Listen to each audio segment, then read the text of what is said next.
किसी गांव में एक साधु रहा करता था। वह जब भी नाचता था तभी बारिश होती थी।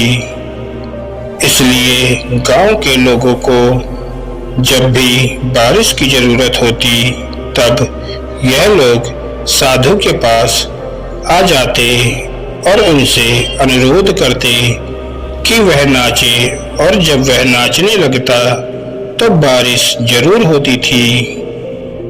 कुछ दिनों बाद 4 लड़के शहर से गांव में घूमने आए। जब उन्हें यह बात पता चली कि किसी साधु के नाचने से बारिश होती है तो उन्हें यकीन नहीं हुआ। शहरी पढ़ाई लिखाई के घमंड में उन्होंने गांव वालों को चुनौती दे दी कि अगर हम भी नाचेंगे तो बारिश होगी, और अगर हमारे नाचने से बारिश नहीं हुई तो साधु के नाचने से भी बारिश नहीं होगी। अगले दिन सुबह सुबह गांव वाले उन 4 लड़कों को लेकर साधु के कुटिया के पास पहुंचे। गांव वाले ने साधु को सारी बात बताई। फिर उन लड़कों ने नाचना शुरू किया। पहले एक लड़के ने नाचना शुरू किया। आधा घंटा बीत गया। फिर पहला लड़का थक कर बैठ गया, पर बादल नहीं दिखे। कुछ देर बाद दूसरे लड़के ने नाचना शुरू किया और 1 घंटे बीतने के बाद वह भी थक कर बैठ गया।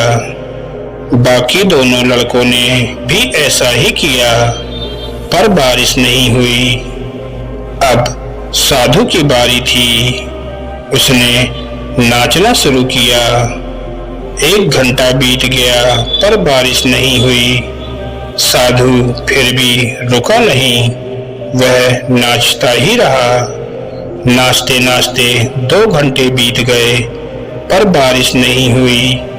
लेकिन साधु तो रुकने का नाम ही नहीं ले रहा था।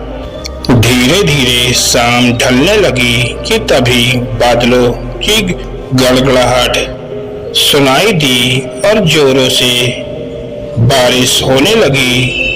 यह देखकर 4 लड़के दंग रह गए और तुरंत साधु से क्षमा मांगी। फिर 4 लड़कों ने साधु से पूछा, बाबा भला ऐसा क्यों कि हमारे नाचने से बारिश नहीं हुई और आपके नाचने से बारिश हो गई? साधु ने उत्तर दिया, जब मैं नाचता हूँ तो 2 बातों का ध्यान रखता हूँ।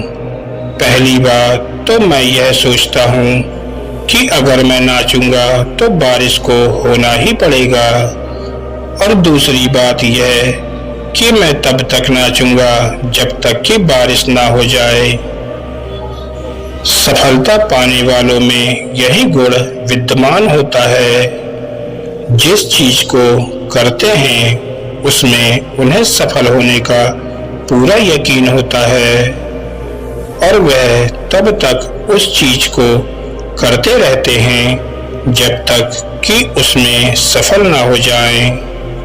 इसलिए हमें सफलता हासिल करनी है तो इस साधु की तरह ही अपने लक्ष्य को प्राप्त करना होगा। धन्यवाद दोस्तों।